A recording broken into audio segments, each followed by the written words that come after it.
Hey, welcome back to Ecommerce On Tap, brought to you by Sourcify and ISBA. I'm your host, Nathan Resnick, joined by my co-host, Aaron Alpeter. Today, we're pretty excited because we're kicking off a new category. We're going to be covering supplements. And before we dive into some of the highest growth e-commerce brands in this category, we're going to do a category overview and talk about the history and supply chain and just everything that goes into supplements. So, then for those that are joining for the first time, you want to give a quick overview of what e-commerce is? Yeah, so every episode, Nathan and I profile a well-known company. We tell their founding story and reverse engineer their supply chain, then talk about their exit potential. And I really like these category kickoffs because I kind of treat them as like a little mini MBA if you ever want to become an expert in a category. Maybe you're a new founder, maybe you're a new executive in an area. You just want to get the context of what you're getting into. Yeah, and we have a lot of fun diving in and understanding, kind of even how the category came to be. Like supplements, you wonder if people just magically started taking supplements or how they actually came to fruition. And I think a lot of it actually stems from disease that we'll dive into. But before we dive in, was there any interesting tidbits that caught your eye past week? Yeah, I think there are two that I want to share. The first one is there's been some good reporting that's come out just about Chinese exports and the impact that tariffs have had on that economy. And the interesting thing is that China seems to be doing relatively okay. The export volume that usually was bound for the U.S. has been diverted to Europe, Asia, India, Africa, LATAM, kind of everywhere except for the US. And when you look at freight volume, that pricing has come down pretty dramatically. I was talking with a freight forwarder this week, and they were saying that when de minimis went away, the air freight rates to the U.S. absolutely collapsed because that's what most of that was. You look at cardboard demand in the U.S., which is a big indicator of expectations for e-commerce sales. That is way down from years past. And so it's just this really interesting thing where the U.S. definitely seems to be having a pullback, maybe borderline consumer recession. But the key thing here is that China is finding other markets to push its goods. I think another kind of cross current there is that this is making a lot of other countries nervous, but countries like the UK or other folks in the EU aren't really anxious to fight a trade war on two fronts. And so, some people think that perhaps they are waiting to deal with the U.S. and then they'll deal with China because they're worried about what all these export could do to their domestic industries. But it's just this really interesting dynamic that's playing out where, on the one hand, China's just like, hey, we've got a lot of capacity. We're going to keep it going. We're going to find other markets for it. And you've got folks that are, not embracing it, but maybe embracing it at a later date. And so it's just a really interesting thing to watch. Yeah, it's pretty crazy. I mean, I think from a exposure standpoint, a lot of U.S. citizens get news in regards to how we're dealing with the, China tariffs and the trade wars, but a lot of times we don't really get insight into, China's side and how they've been making trade treaties with other countries, outside of the U.S. and how they've been actually growing their trade to Brazil and Russia and other countries like that. So it's definitely an interesting global political dynamic that we're facing, and I think just a lot of us here don't quite, view it from their side of the table in terms of understanding, hey, though the U.S. is a major trade partner here and the biggest, at the same time, there's so many other major consumers around the world that we can trade with and actually use a position of leverage to make, trade treaties elsewhere. So we'll see how it plays out, right? I mean, the trade tariffs have been dynamic and changing every day, but definitely a lot to talk about there. I think one thing that was really poignant is we have a client at Sourcify who is building a product. It's a large product coming from China. And when the tariffs hit, they said, that's fine. We're just going to sell to Australia. We're just going to sell to Europe. We won't even launch in the US right now, which was, I think, a really interesting point. Yeah, yeah. I mean, that's a great angle, especially if they can tap in those markets without having to deal with heightened tariffs. On my mind, I saw the TikTok deal. I think it's actually supposed to go through tomorrow. So I don't know if you've kept an eye on kind of what's happening with TikTok and that whole front, but it's pretty crazy because I mean, apparently the U.S. is taking like about 20% stake in the business, and then there's Oracle and a few other providers that are going to be shareholders, and Larry Ellison's on the board, and I mean, from my initial understanding is people are actually going to have to re-download a kind of separate app, and they're licensing kind of the algorithm and some other assets from ByteDance, the original owner of TikTok. And so I'm just kind of curious how this is actually going to play out. I don't quite remember the last time we had kind of this government driven deal of this nature, right? And so I'm just curious, how it's going to play out, and actually if it's going to kind of keep TikTok top of mind for U.S. consumers. Yeah, I get a lot of questions about this. I mean, we don't have a whole lot of historical context on this, but so far this administration has done a similar thing with U.S. Steel. They got a golden share there, and they recently just played the card where I think U.S. Steel wanted to close a factory somewhere in the Midwest, and they kind of called up and said, "Hey, nope, not so much. Got to keep those jobs going." And so it's an interesting thing that's going to come through. I think they're looking to do another thing with Intel where they're getting a big stake, but I just, the irony is great where we want to defund NPR, but we want to take a 20% stake of TikTok. And so it's like, are we funding public media? Is it something that's different? It just, historic times we live in. We'll put it like that. Yeah, for real. It's a interesting time, that's for sure. Well, kicking off supplements, I mean, this industry kind of blew my mind, right? Because it's one of the fastest growing in America, $200 billion industry that is, rather kind of diverse and has changed quite a bit over the years. As we'll kind of see, there are some supplements that kind of came to be in the, early 1900s that are still used today and kind of, became branded as vitamin C. And hey, I still take vitamin C very often when I'm feeling under the weather, right? And so, I think there's kind of this dynamic and tension within the industry as well that we saw in terms of like how much of this is science and how much of this is snake oil. And, I think in general, we want to be science driven with our supplements, but, there's kind of that notion as well of, hey, if I take this, am I going to feel better? And is that, more just mental, or is it actually real? Right. And I think we've all faced that before in terms of, that halo effect with some of these supplements. And it's just really interesting to dive into. And I think to kick things off, let's definitely start with just the history of the supplement industry as a whole. Yeah, this is a very young 100-year-old industry. And I think that before we dive into the concept of supplements, we need to go back, over 100 years ago and just think about how people thought about these things. Um, oftentimes it was just you couldn't separate your health from your food, from your medicine. They were super deeply intertwined. And so if you look at ancient China and traditional medicine, there were herbs like ginseng and goji berries and other things that people would say, oh, take these because they'll help with vitality or longevity, or they'll help you develop these mushroom tonics that give you better focus. And so you've kind of got that tradition with traditional Chinese medicine where it was more of a food as medicine sort of thing. In India, you had a similar idea with the Ayurveda movement where nutrition was really built around balance. So, you want herbs like ashwagandha, you want turmeric for inflammation, triphala for digestion. And that's really still today, even in India, the backbone of the nutraceutical exports that they have.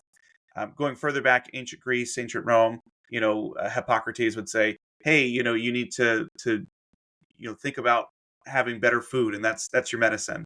They would prescribe, not really prescribe, they didn't have prescriptions there, but they'd say, hey, have olive oil, garlic, honey.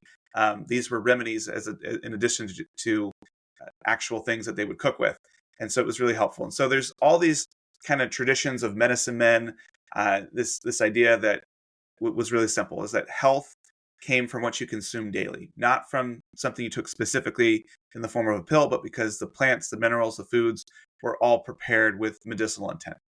And so I think it's really easy to take for granted that most of human history was in a vitamin deficiency because people just didn't know what these things were. And so going back and looking at kind of how people would say, well, I don't know why this works, but eat these berries or take this plant and you'll feel better. Yeah, I mean, have you ever experienced Chinese medicine before and kind of gone down a rabbit hole there or taken it You yourself? know, I kind of dabbled with it just out of curiosity. I was in Taipei years ago, but I haven't really spent a whole lot of time looking at. Have you?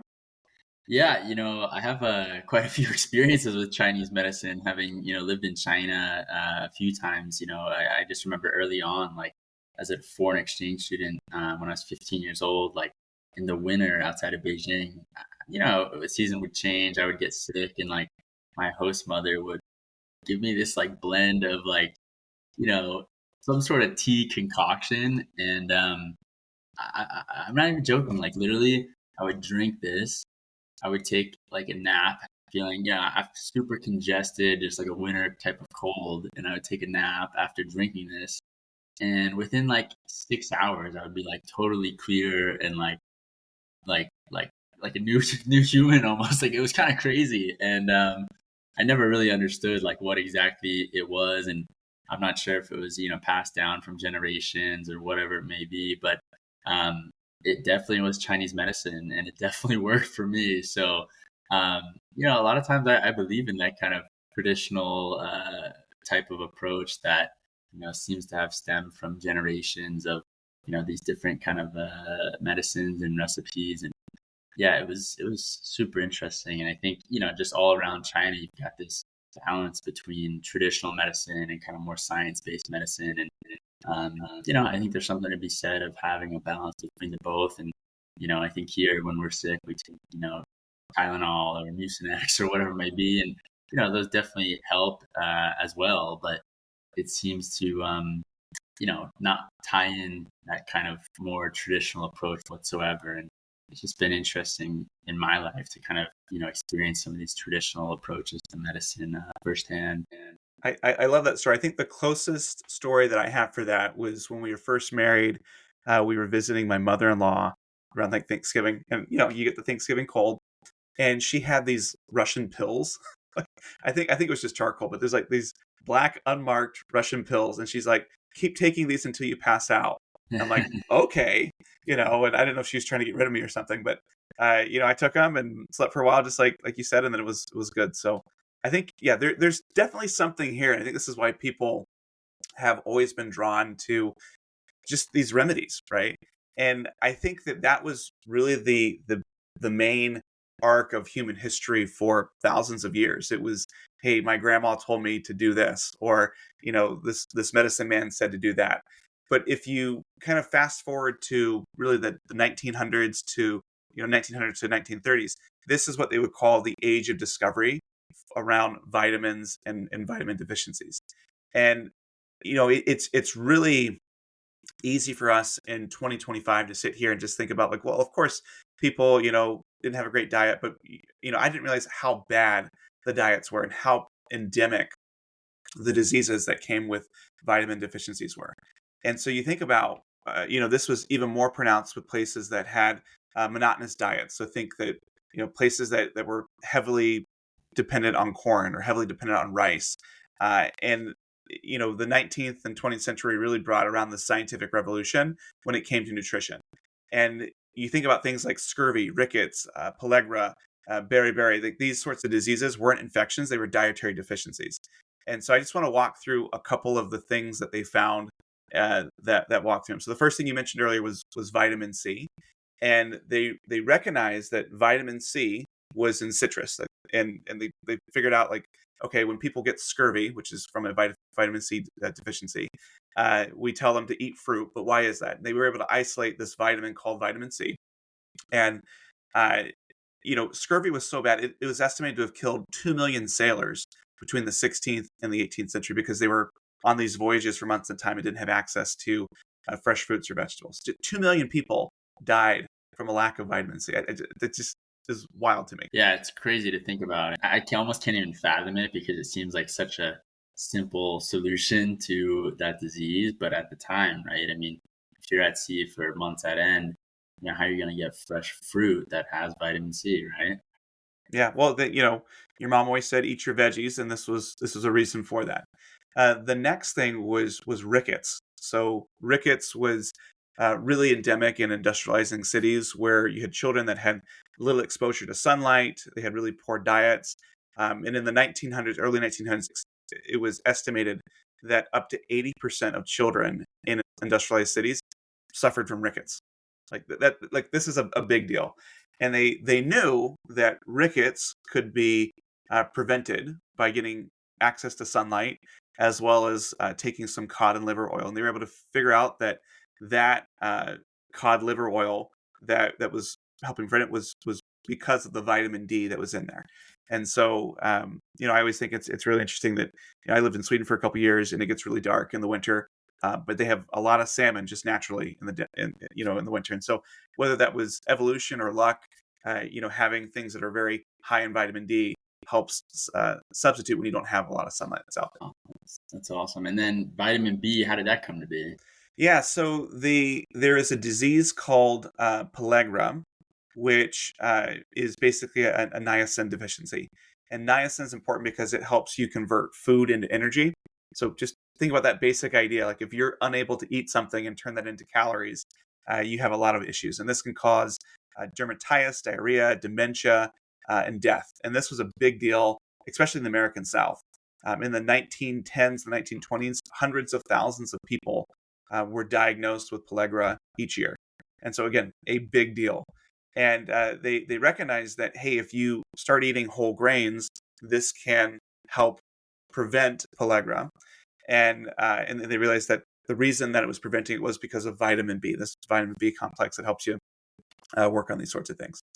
And so, yeah, it's just kind of crazy how, again, hundreds of thousands of people a year suffered from this. That's wild. And then I guess the last one I'm going to focus on is vitamin A. And there was actually a disease called night blindness, which is exactly what it sounds like, but it is common in populations with low animal product intake. And this can lead to ulcers on your eyes, which can result in permanent blindness. And, even though we know what causes this, we know how to prevent it, vitamin A deficiencies are still a big deal. So the WHO estimates that 250 million preschool children are vitamin A deficient globally, and about 250K to 500K go blind each year.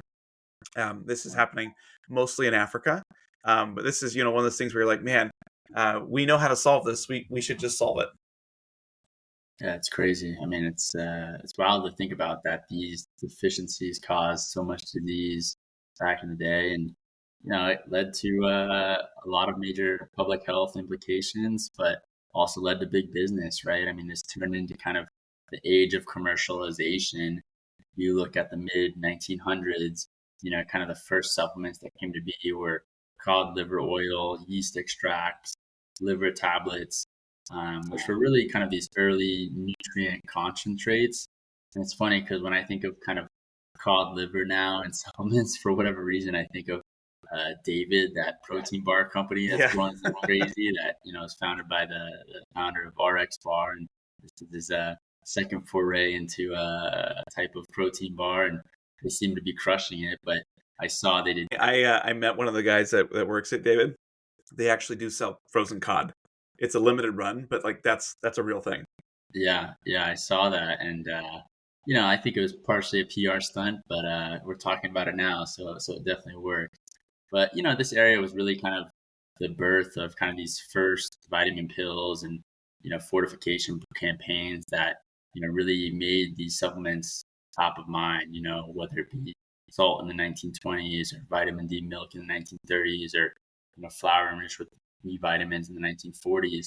I think these programs were really geared towards consumers that their micronutrients could be added back into their foods, and it was definitely a big mental leap, I think, nationwide towards accepting pills. And then in World War II, the U.S. government actually supplied soldiers with kind of multivitamins / mineral pills that kind of reinforced this idea that pills equals health plus performance. And during that kind of post-war era boom, companies like Bayer, One A Day, made vitamins really household staples. And the marketing angle was really pills are framed as kind of insurance policies. Even if your diet isn't perfect, take this and you'll be covered. Which that was actually a pretty unique approach and made sense during that era. And by the 1950s, multivitamins were actually in most American homes, which I thought was pretty shocking. I mean, really kind of grew super fast and just kind of became pretty widespread.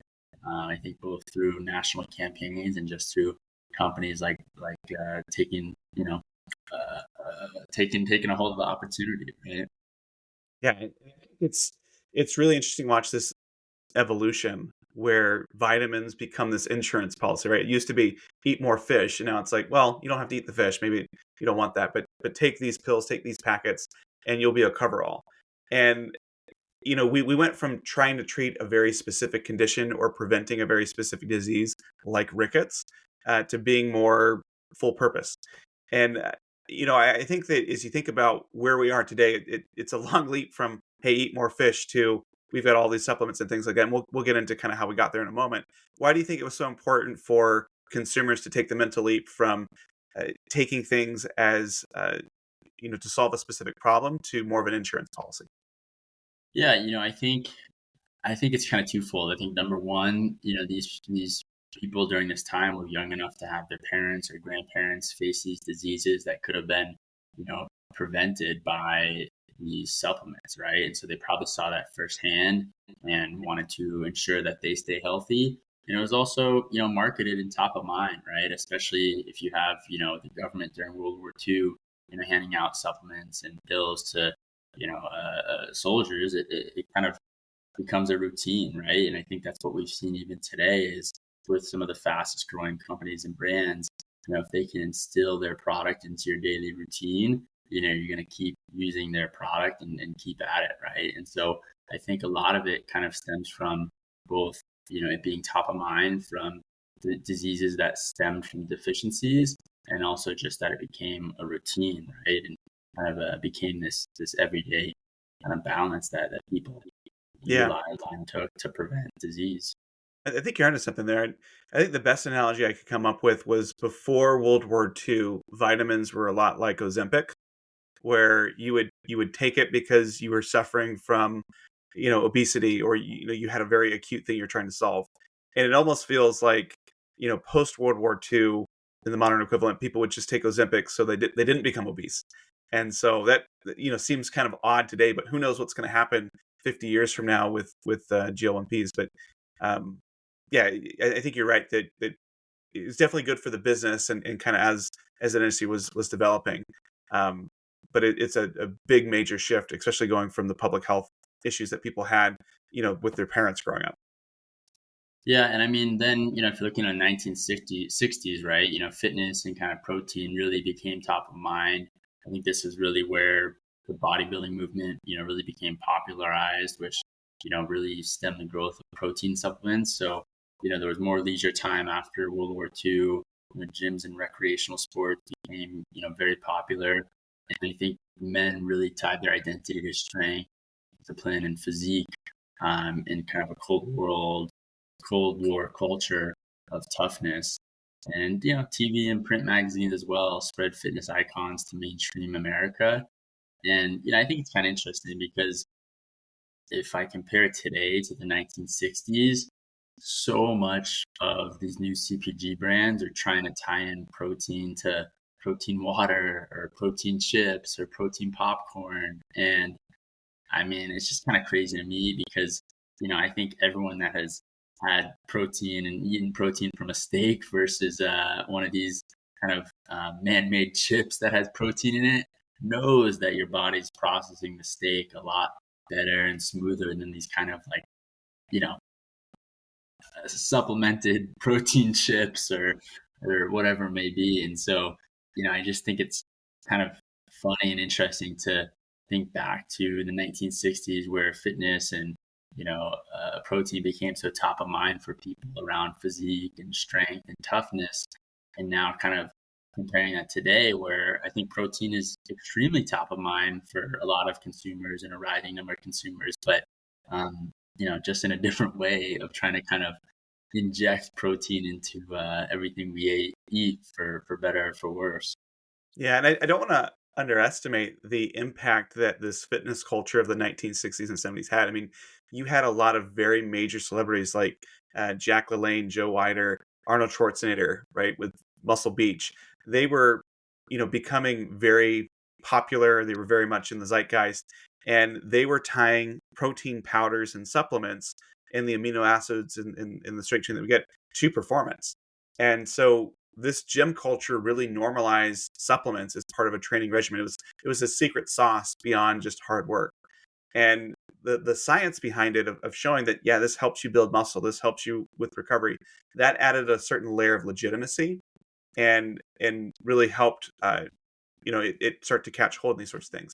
But the supplements began to again change from not just an insurance policy in health maintenance to more of aspiration performance. And so again, it became less of a I'm going to take this pill so that I don't get sick. It's going to be I'm going to start taking these supplements so that I start looking like this guy. And that was this really interesting piece that was there. Yeah, it was a change of perception, I think, amongst consumers in the market, right? Like you said, it shifted from insurance to perception to kind of trying to shape your ideal body type. And, as you look forward in culture in the 1960s and 70s, you've got to talk about the hippies. So I think we're missing kind of a key part of supplement culture as well, right? You're absolutely right. You've got the muscle building piece of it, but then you've also got the hippies. And so at the same time that you're having Arnold and Muscle Beach, you have this counterculture movement that it's really defined by this overall distrust of big institutions, whether that be big pharma, industrial food, the military, government, things like that. And you saw this resurgence in environmentalism and organic farming as this rediscovery of how things were 100 years ago, or relatively. And this is where people would go back and tie into these Eastern philosophies and the traditional medicine. So, maybe they took a trip to China and they got sick, and their host person, had them drink some tea and fix things. And so you had a lot of milestones in the counterculture movement that started to shape how people approach supplements.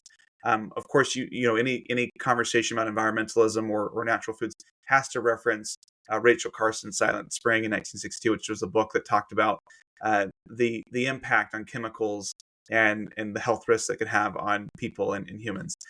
You have this back to land movement where people were living in communes and trying to pursue natural living, holistic farming, holistic wellness, those sorts of things. You've got other people like Paul Bragg, who popularized apple cider vinegar or fasting, and Adele Davis, who promoted vitamins and natural diets. And you start to see like the beginning of what would become the health food stores. I mean, Whole Foods got started kind of in this vein. And so before you had like a marketplace like that, you'd have community hubs that were selling brewer's yeast or wheat germ or ginseng or herbal remedies or things that just, were different than what was out there. And so in this case, with the bodybuilders where it was about performance and aesthetic, the supplements from the counterculture were really about identity and resistance. It was rejecting the processed and corporate food in favor of more natural healing. And these supplements were really positioned as alternatives to synthetic medicine. And were really about empowering consumers to take charge of their own health instead of just taking a pill that Big Pharma gave you. And so there's a lot of just, rise of whole food ideas that came into this. And I think that's why, you've got these two elements between the bodybuilding culture and the natural culture, which seem very, very different, but really become the foundational forces for what shaped the modern supplement movement. Yeah, I mean, it's kind of interesting because by the late 70s, you kind of have two living rooms in the same house. You've got kind of this muscle fitness room that's around protein and amino acids. And then you have this kind of natural health side of it around herbs and brewer's yeast and kind of more whole foods as you described. And what's kind of crazy is that by, the 1980s, sales really climbed throughout these categories to low single digit billions in the US, which is a lot at the time. And specialty retailers like GNC or Vitamin Shop, kind of that started with these kind of mail order catalogs of professionalized distribution came top of mind. But, still the category was kind of a patchwork of vitamins and proteins and herbal type of supplements with definitely, inconsistent quality and claims. I think if you look back at some of the old, magazine ads in terms of the claims that are being made, it's pretty questionable, that's for sure. But, the FDA stance here was kind of unsettled at the time because they weren't quite sure on, what was real and what was fugazi really. And, were these foods, drugs, what were they? And I think too, it can be a bit of a difficult time for the industry in terms of consumer trust and also, from an investor perspective, even trying to understand, how do I approach this? But, there was kind of one event that really solidified this and made, kind of this mainstream in the eyes of athletes that I think we definitely have to talk about. Yeah, and that would be the 1992 Barcelona Olympics. And this was really seen as in terms of supplements and in the history of supplements, this was when creatine made its mark. It became a legal performance drug. And you had a couple of gold medalists, Linford Christie from the UK, Sally Gunal, also from the UK, both won gold in the 100-meter and 400 hurdles, respectively. They were publicized users of creatine monohydrate. And it's a compound that had growing research around short burst power, which, if you're sprinting, is something that you would benefit from. And the coverage of their wins helped frame creatine as safe. It helped make it legal. It was an evidence-based enhancer. I mean, these people literally just became the best in the world, in part because they were using the supplement, was how it was built. It's important that creatine wasn't seen as a steroid. And it really spread from this point from just elite track stars to high school weight rooms and to basically every GNC health. And that moment really did two things in the history of supplements. The first one is it validated this idea of sports nutrition. And the second is it helped show how a single cultural event can refame supplements overnight and really make it mass market. And so you've got this part where, you've got these two very different cultures that are starting to crystallize around this idea. It's becoming a billion-dollar industry. At the same time, there's a lot of tension with these FDA regulators, because as there are more and more people that want this, and the public is like, hey, we want this. I want to win an Olympic gold medal on my high school track team. Like, I want this stuff.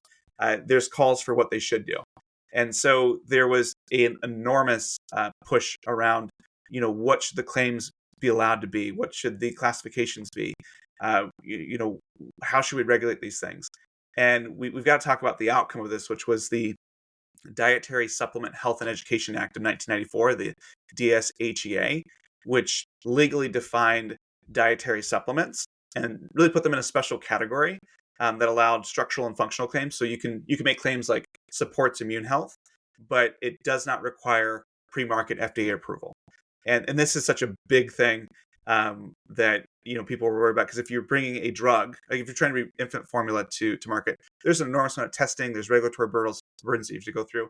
Right now, they're basically saying, oh yeah, just make some generic claims. Don't say it's going to cure this disease, but we'll let it go through.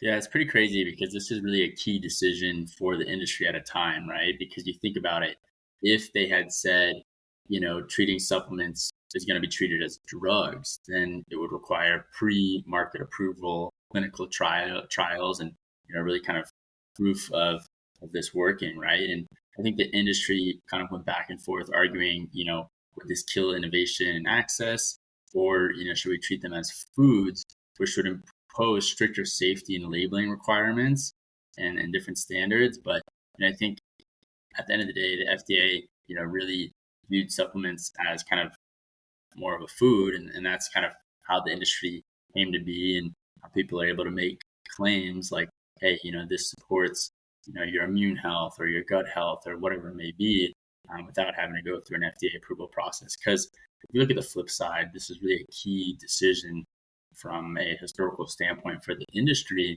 because on the flip side, if they had made this, if they had made supplements as drugs and treated as drugs, it would be a completely different process and much, much harder to go to market for these companies.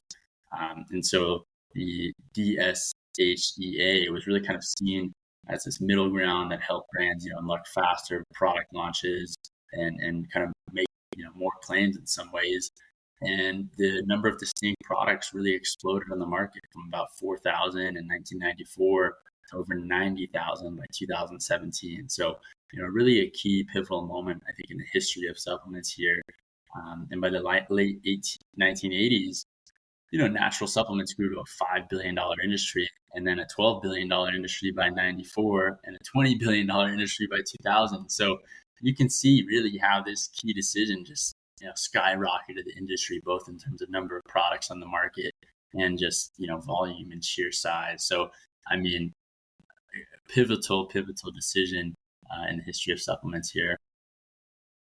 When you look at it, it really kind of is the bedrock for how this whole industry is built. It kind of reminds me of what the farm bill for hemp or cannabis that has been debated for at least as long as I've been in e-commerce. But once there is a law that says, okay, here's how we're going to regulate hemp, here's how we're going to regulate CBD, here's how we're going to regulate cannabis, that's going to be the watershed moment as well. So I don't think we can understate the importance of this regulatory permission and framework that allowed investors, allowed companies to kind of come in a big way. And this massive growth and expansion also led to some predictable issues, as people were testing what could be claimed or testing the efficacy, and in some ways it forced the industry to grow up. What were some of the big things that happened after this explosion in products and in growth? Yeah, I mean, so going back to kind of the Chinese medicine, right? Traditional Chinese medicine, there was kind of this shrub that was used to treat asthma, coughs, and colds for over 5,000 years. I'm going to mispronounce the name, but ephedra. So ephedra, I've actually heard of ephedra before. So it was kind of, supposedly this chemical stimulant for the nervous system, increased heart rate a bit, and kind of, supposed to help you recover. But Western companies in the 1980s and 1990s kind of extracted a lot of ephedra, and there was this dynamic of, hey, is this a supplement? Is this a drug? And it was debated back and forth quite a bit, right? Yeah, I mean, people were marketing these things for weight loss, energy, athletic performance, kind of everything was there. And there were some very major brands like Metabolife or Hydroxycut. I think Hydroxycut, its early formulations, I think that their brand's still around. But you've got companies that were positioning this as natural, something that's plant derived and herbal, but they were delivering pharmaceutical level stimulant effects. And it was heavily promoted via bodybuilding magazines, GNC shelves, things like that. And Ephedra's sales actually peaked at $1 billion in the late 1990s. And it was one of the largest supplement categories of its time. But as more and more research was being done, and as there was, more things that were being linked to, as more and more research was being done, they started to make these links between ephedra and heart attacks, strokes, seizures, and even deaths, especially among young athletes and dieters. And really, the crystallizing thing was the death of the Orioles pitcher Steve Belcher in 2003. He died from heat stroke and spring training cramp in Florida, and it was shown later on in his autopsy that he died in part because of complications from ephedra. And you look at this, and this is a world class athlete, someone in their prime, who dies because of heat stroke, a relatively common thing that can happen. And so after this came out, all of this public pressure had been building for a while. Again, think about this is a $1 billion industry. This is not a small thing. There's a lot of vested interests that want to keep this going. But it became this poster child of the risks that the DSHEA approach to light touch regulation had given them. And so it exposed the fact that really all the FDA was able to do was to intervene after tragedy struck. And so, we weren't necessarily putting things out there and saying that things were safe. We were kind of waiting for people to complain, and then we were saying, oh, this actually isn't safe. And so, in 2004, the FDA declared that ephedra-containing supplements were adulterated, and they banned them. This is the first federal ban of a dietary supplement ingredient. And that was also a watershed moment 10 years after the law came out. And, as they've gone through and done more and more research, they found some other issues in the industry. One, first and foremost, being that some of these products are secretly laced with pharmaceutical drugs to enhance their effects. So, these could be weight loss pills that are spiked with a certain chemical that suppresses appetite. You've got sexual enhancement drugs that are spiked with the active ingredient Viagra. And so you've got this weird thing where people are saying it's natural, you're saying that it's there, but you've got cheap fillers, different plants, different chemicals altogether. And just the testing has been not very good that way as well.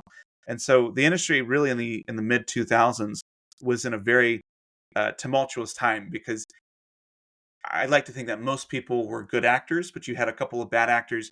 You have some science that's coming out where people who were good actors are now being shown that perhaps their product isn't a safe form, and so it was a really difficult thing.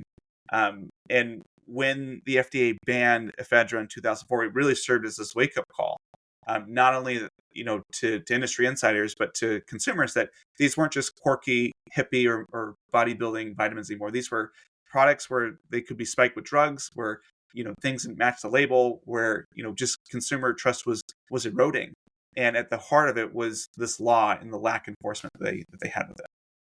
Yeah, I mean, it kind of showed the public that, the FDA wasn't and couldn't stop products before they hit the shelves and really only look at them after harm was proven. And it kind of exposed this regulatory paradox in the market because, oftentimes consumers thought, and for the majority of supplements, consumer thought that supplements were vetted, in a similar way to drugs, but in reality, they weren't. So even today, right now, there's been a lot of kind of proposals that have gone through Congress and debated, and these haven't necessarily gone through, but they've been debated quite a bit. And so the mandatory product listing act that requires all supplements to be registered with the FDA before sale. That obviously hasn't happened yet, but definitely has been discussed. There's stricter labeling requirements that really disclose all active and inactive ingredients.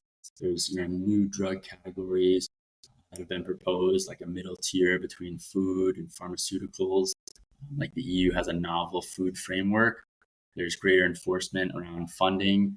Calls for the FDA and FTC to expand budgets to test more products and pursue bad actors. And then there was the Adverse Event Reporting Act in 2006, where Congress actually passed the Dietary Supplement and Non-Prescription Drug Consumer Protection Act that requires companies to report serious adverse events.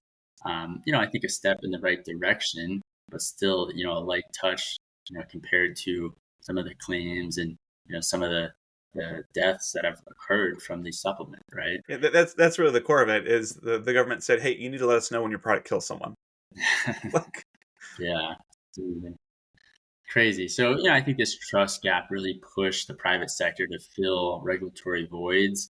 So there's, now third-party certifications, which are really top of mind, both from a consumer lab standpoint and USP verified standpoint. So there's kind of all these certified labels, like, I mean, I think every unique niche has a label, right, in terms of certification. And I think the best supplement companies will now actually use these third-party testing providers to kind of ensure that their supplements, meet those standards. You're absolutely right. I mean, it is. I mean, when if I walk into a store, right, or I buy something on Amazon, or I buy something from a D2C site, I'm expecting that to not kill me, right? I'm expecting to not get sick. I'm expecting it to be what they said it was going to be. And the fact that in this industry, it's still plagued with like, well, I know you say that's this, but what is it actually? That is so harmful to just the industry in general, let alone the consumers. And so, yeah, because the FDA doesn't have the regulatory framework to basically screen things ahead of time, the private sector is kind of stepping in here and doing all these certifications. And that's going to be a major theme as we start to profile some of these companies in upcoming episodes. The other part too is, if I walk into Walmart and I take something and I find out that it's tainted, even though Walmart didn't make it or didn't, give me something that's tainted, I'm going to complain about Walmart. Like, they're going to be the ones that are in charge or, in trouble. At least in the consumer's eyes. And so GNC, Walmart, Walgreens, Target, all of these large folks have started to, be a bit more of a gatekeeper and say, okay, we want to see XYZ testing. We're going to have our own standard in order for you to list this on our site or to put it in our store. Amazon requests certificates of analysis that basically validate certain supplement categories. And so there's a lot of stuff you see here, and you start to see this reaction in the way that brands are being created today, where everything is very science backed. And you think about Ritual or Seed or Elysium; these are premium brands that lean heavily into science. And you think about beauty as kind of an interesting comparison point, where a lot of folks in beauty will they were focusing more on clean beauty, like let's go back more the hippie route versus the science piece, but we're here. But you basically have the market that's fragmented into two pieces. The first one is this evidence-based premium price brands that have a lot of testing, a lot of clinical data, or you have these market-first, mass market consumer brands that are exploiting the flexibility of DSHEA. And so, you look at these supplement brands that kind of fall into one of those two categories. Yeah, I mean, I think you hit the nail on the head here in terms of these big retailers acting as a bit of a gatekeeper, right? A lot of them, like Amazon included, requires a certificate of analysis for supplements and certain supplement categories to be sold, through Amazon and these other retailers. So, I mean, I think that is really hitting a nail on the head because, prior to this, that wasn't a requirement. And as we've seen supplements cause more deaths, that's really become top of mind for, I think, every retailer and every supplement brand that wants to be seen as legit in this market. And so, yeah, I think overall, this is a just incredible summary of the supplement industry as a whole. I think kind of flashing forward to today, the environment that supplement brands find themselves in 2025, in my opinion, is still, very trend driven, but I think a lot more scientific and analysis based, and more and more, and getting more and more regulated than it was in the past, right? Especially even with real supplement brands having these third parties go in and certify and analyze their products. It makes me as a consumer feel a lot more confident in what I'm putting in my body. But I still would say supplements in large degree are driven by trends and influencers and TikTokers, and there's still some pretty wild claims being made. For sure. And I think, you're right. We're defined by these active consumer and public health conversations that are happening right now. If you look in just the narratives around this industry for the last 5 to 10 years, there's been a lot of storytelling about, do supplements even work? Right? Like, is this just the modern snake oil, or is it something that's actually there? The AMA and some physicians have even argued that multivitamins are unnecessary for most healthy adults. And again, I think this reflects this idea of vitamins as an insurance policy versus an aspirational or a lifestyle thing, and kind of where people are coming in on that. I would argue that our diets are better today than they were 150 years ago. And so, we don't really hear about rickets or scurvy or things like that. And if they do, we know what to give them. We know to give them specific vitamins to fill in the gaps that they have there. And so these active policy conversations are really shaping where the industry is going to go. Some former FDA commissioners have talked openly about modernizing the DSHEA, adding things like the mandatory product listing requirements you talked about. And there are some consumer advocates that want more pre-market safety standards, pointing to all of these adulteration scandals that are going on. The FDA got a new commissioner at the beginning of 2025 with the Trump administration, and Marty McCary is his name. And he has expressed some support for modernizing regulation generally, but it's not clear if he supports full pre-market approval or not. So this is something that we're going to have to pay attention to in the coming years. As again, you think about the impact that DSHEA had on the supplement industry for the last 30 years, this is going to impact the next 30 going forward. Yeah, I mean, if you think about how the U.S. is placed compared to the EU or Asia, the U.S. in general has a kind of easier regulatory environment for supplements compared to these other jurisdictions. I mean, in the EU, for example, there is kind of this novel food type of framework, right? And so any food or supplement that is not commonly consumed before May 15th, 1997 in the EU is considered a novel food. And in order to sell a novel food, companies must apply for authorization, providing toxology data, nutritional value, the intended use, and safety studies. And so the EFSA reviews this, and then the EU commissions authorization. And so it's definitely, a more kind of stricter, more rigid process in the EU and a lot of parts of Asia. And, I think that's been interesting to compare, especially from a consumer approach in terms of, hey, I mean, I know from a supply chain standpoint, right?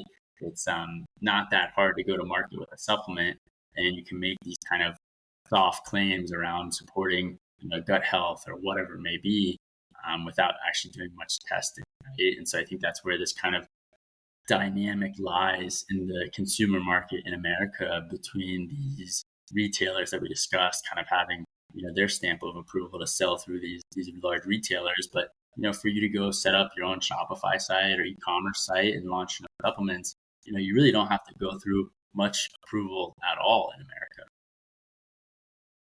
Yeah, for sure. I mean, it's one of these things where Which one's better, I think is a key question. The EU is slow but safe. The US is fast but a little riskier. I mean, which one do you think is better?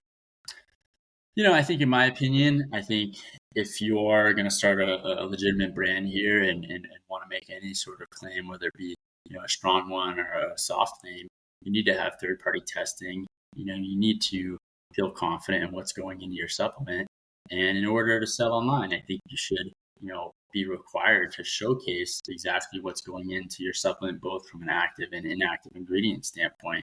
And, so for me, I lean more towards the EU side of regulation that kind of, I think is a bit tougher to get through in some ways, but, I think is more transparent for the end consumer to understand, what is going into these supplements and these products. Yeah, I think that's probably the way that the pendulum is going to swing a little bit. Is let's make it a little bit more difficult, and there could be something there where perhaps large incumbents like that idea because they'll keep smaller folks out. But regardless of where you come down on this, it is hard to ignore the amount of innovation and research that's happening in the U.S. right now. I just want to go through a couple of these things that I found in the research.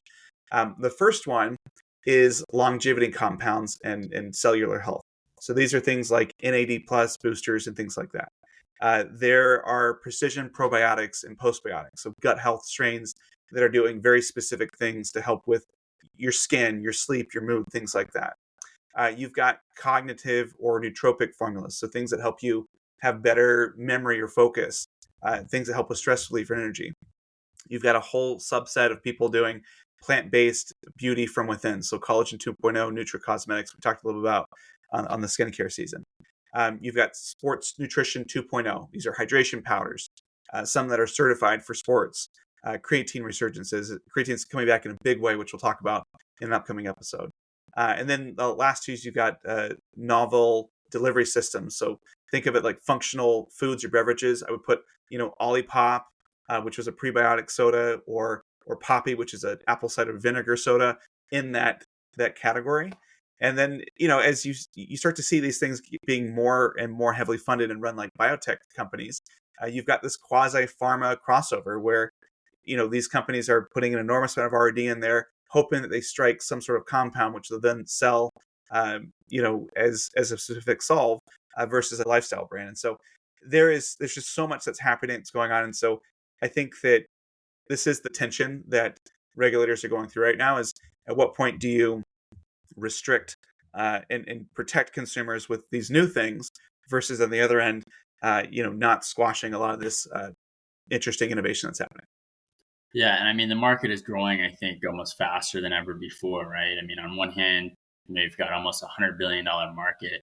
75% or so of those sales are happening in large retail chains or drugstores, but the growth in D2C and kind of these founder-led, influencer-driven brands has been substantial, right? And I think you take a celebrity or influencer and combine them with a product that they care about, and you've just got this kind of rocket ship brand that has happened many times before, and you've got to kind of understand and question and just wonder, hopefully they're doing the right research and having the right testing with these products, because if you look at some of these Instagram reels or TikTok posts, there are pretty substantial claims being made a lot of times around these supplements.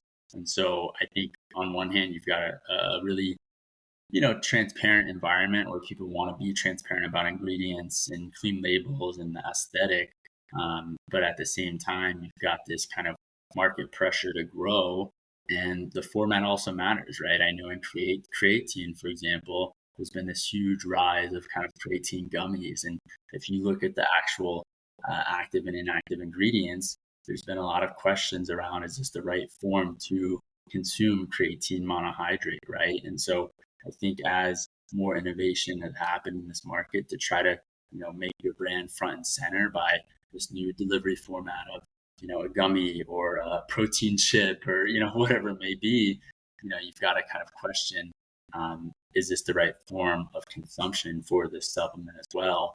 And especially in today's market where it's so easy to go live through, TikTok Shop as a launch channel, there's, I think, oftentimes, little third-party certifications and science credibility behind a lot of these brands. And so I think it's kind of this unique time in the supplement market because it's relatively easy to launch a brand and grow a brand, especially if you got an inherent audience.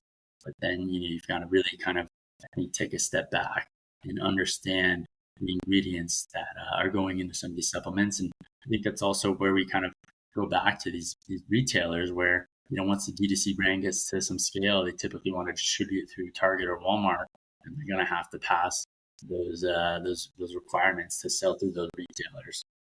Yeah, I think you're absolutely right. I mean, there is like this really interesting tension that's going on where it has never been easier to launch a supplement brand. And you look at this industry and you look at how big it's growing. You don't even have to take market share. I mean, if you get a little bit, you're going to just kind of catch this wave. So you've got an enormous amount of people that are coming in, and it is very easy to have a white label product. And so, from that perspective, you say, oh, well, maybe I'm just going to do something that's been tried and true. But then you really don't have a moat, right? You're going to be popular for whatever until someone else is more popular, and then you don't really have a business there. And so the push for a lot of these companies is to develop something that's cutting edge, something that's unique, that they would have. And so the challenge is like, okay, how much do I push the envelope and still do all this other testing to make sure it's safe? Because I do want something that is new, it's an edge, it's going to be unique that somebody else can't copy. And if I can do that, I can grow faster. But at the same time, I'm also a little bit more risky. And so that's a part that's just really interesting. I mean, you have this dynamic you mentioned earlier where you can have these off the shelf bases, but then you can also do a lot of heavy R&D. What does the R&D or the development process look like for supplements? Yeah, I mean, if I think about building a supplement brand, it's a lot like building a beauty product, right? You don't necessarily need your own factory. You kind of pick your base that you want to stem from, probably pick kind of your market, whether it be protein or creatine or, whichever supplement really resonates with you as a founder, that you want to kind of tweak and make your own. I think the devil is really in the process in terms of, capsules are very easy, powders, relatively easy, but gummies might melt. And kind of these different processes to consume a supplement matter a lot. And so development, I think on average, typically takes 6 to 12 months, maybe costs, tens of thousands of dollars. MOQs, minimum order quantities, typically start at, maybe a few thousand bottles. But on paper, the margins look great, right? So direct to consumer, you're talking about, 60 to 80% gross margin, sometimes even higher. But as soon as you hit retail shelves, there's obviously more involvement with, testing, certification, and obviously, retail's margin that they take out of your margin as well. So I think that's kind of why so many supplement brands launch influencer first and direct to consumer and then scale into retail once they've proven demand. But, you think about bringing a supplement product to market, I think at first thought, wow, this is going to take, years, right? But then if you actually kind of double click into the process, there's third-party manufacturers all across the country, all across the world that, you could even white label from that you could do in a matter of a few months, right? Yeah, for sure. And it really is just as simple as like, all right, let's define the benefit. Am I going after gut health or energy, longevity, beauty from within? Like, what's my angle? And then I choose my format. So capsule, tablet, powder, gummies, soft gels, ready to drink, those sorts of things. And then you do a competitive audit, and you kind of, we talked about those two buckets before. Do you want to be a science first brand, or do you want to be an influencer first, like those sorts of things? And so, are you going to focus on clinical ingredients, or are you going to focus on taste or packaging or things like that? And, as you mentioned, like the formulations are typically built with these base stocks, these multivitamin blends, and then they add in differentiators. And these can be things that are very unique. It could be patented, like KSM 66. It could be a difficult to get herb like ashwagandha, those sorts of things. But there are so many of these CMOs, just like in beauty, that will basically give you a menu of existing formulations that you can tweak a little bit. Maybe you want a higher percentage of something, or maybe you want to change those sorts of things. But once you've got it, you're going through pilot testing, you're going to do compliance, validation, you're going to scale up, do production, all those sorts of things. And you basically can bring something to market very, very quickly. And I think one of the things that's interesting to know about is that just gummies and RTDs are two of the fastest growing areas. We'll get into both of those, but they're very CapEx heavy. And so Those are difficult for people to launch into if you're just testing. But new brands typically will be in capsule format or powders because they have really reasonable MOQs for the most part. Yeah, and the formulation can be pretty quick, right? I mean, you're talking 2 to 4 months and 10 to 50,000 in development costs, and I mean, the development and manufacturing processes are pretty standardized, right? There's kind of encapsulation, that's filling powders into hard capsules that are flexible and relatively cheap. There's tableting, right, which compresses powders into tablets. There's blending and filling of powders, primarily for protein and different greens. You think about AG1. I think there's kind of a big QC question here, though, in terms of segregation of these powders and uneven scoop potency, right? You take a scoop of an AG1, it'd be pretty bad if there was a unbalanced mix in there. Yeah, There's all the green. yes, yeah. There's gummy cooking. There's soft gels, for oils and fish oil, right? And kind of novel coatings and encapsulation as well. So I think in terms of the manufacturing process, it's pretty standardized in terms of how you're going to deliver your supplement.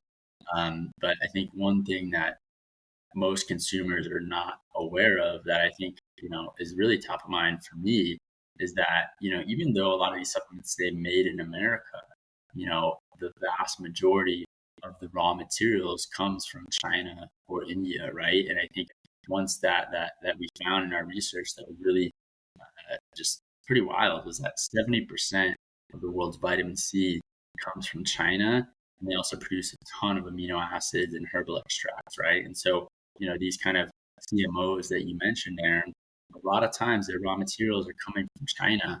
And so I think you've got to, as you develop a supplement brand, really double click and ask your contract manufacturer, well, where are your raw ingredients coming from, and how are those raw ingredients tested as well, right? Yeah, I mean your supply chain may say made in America, but it's sourced from China. And so just that interconnectedness that's there. And mentioning the manufacturing piece, this is one of the areas that you actually can produce in America pretty effectively. The UX, because of the size of the market and because of some of the complexity that goes into it, is the largest manufacturer of finished supplements, especially capsules, tablets, powders, gummies. Most of the factories are located in Salt Lake, Orange County, California, New Jersey, Florida. Those are the typical hotbeds.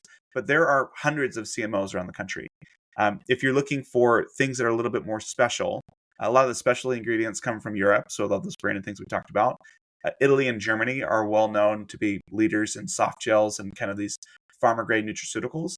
And India is actually growing very, very quickly, both in botanicals, but also just finished supplements. So they're becoming a competitor to the finished good piece to the US. Yeah, yeah, and I mean, I think this is just a exciting start to the season of e-commerce on tap. We're going to be double clicking on some of the fastest growing supplement brands in the industry, and I mean, it's kind of this kind of category that's not very old, 100 years or so in the US. And if you talk traditionally, obviously, hundreds or thousands of years, but that's really just been industrialized the past 100 years. And it kind of, stems from obviously hearing deficiencies that cause disease to now really chasing longevity and beauty. And supplements have kind of turned more into this aspirational type of product that's promising, more life and a different life and different aesthetic, rather than preventing death, right? And I think that inherently causes tensions. First being science versus natural, right? Are we seeking more legitimacy through clinical trials and biotech molecules, or kind of comfort, right? There's a lot of trust versus skepticism here as well, and I think each brand that we'll discuss has kind of faced their own scrutiny around trust and their supply chain as well. And there's kind of this dynamic between innovation and regulation, right? And so I think it's just going to be a really interesting season on e-commerce on tap, because some of these supplement brands in terms of their growth blows my mind. But then if you kind of double click into what the actual products are, I think there's a lot of questions to be raised. Yeah. Yeah, I think you're right. I mean, this is I'm really interested in this category for what it says about consumers. And so, we are no longer content with enough, right? We want more energy, more beauty, more youth, and these supplements really reflect the restlessness that people have with just being average. And I think that it really starts to embody the desire that people have for control. The idea that I can just take a pill and fix my hair loss, or fix my gut health, or live to be 1,000. Those are the sorts of things that are really interesting. But at the same time, we have distrust in institutions, and we turn to these bottles on the shelf because we don't believe in medicine or food systems or the government to fully protect us. And so there's this really interesting dynamic that's playing out that is just manifested as these undertones in the supplement industry that we'll dig into. As we kind of wrap this up, do you have any other final thoughts of really what you're interested for this season? I think it's an interesting dynamic because you look at history and how supplements really kind of cured deficiencies, and today it's really more so around a promise of longevity and beauty. But I think for me, what I'm most excited by is just to unravel and uncover the growth of some of the fastest growing brands in e-commerce, right? Because if you look at e-commerce as a whole, some of the fastest growing brands stem from the supplement category. So we're going to double click into that, as well as their supply chain, which I think is going to be super fascinating. And it's just always cool to hear different founder stories, especially when they have this high velocity brand that's really just scaled out of nowhere in some sense. So I'm super pumped. This has been a great category overview on e-commerce on tap. I've got one question for the audience. I'm curious. I'm really curious. Have people tried kind of traditional type of medicines before? I mean, I had a great experience with Chinese medicine, and I'm just curious if other people had unique experiences around traditional types of supplements or medicines. So that's my question to the audience as we wrap up here on e-commerce on tap, brought to you by Sourcefy and his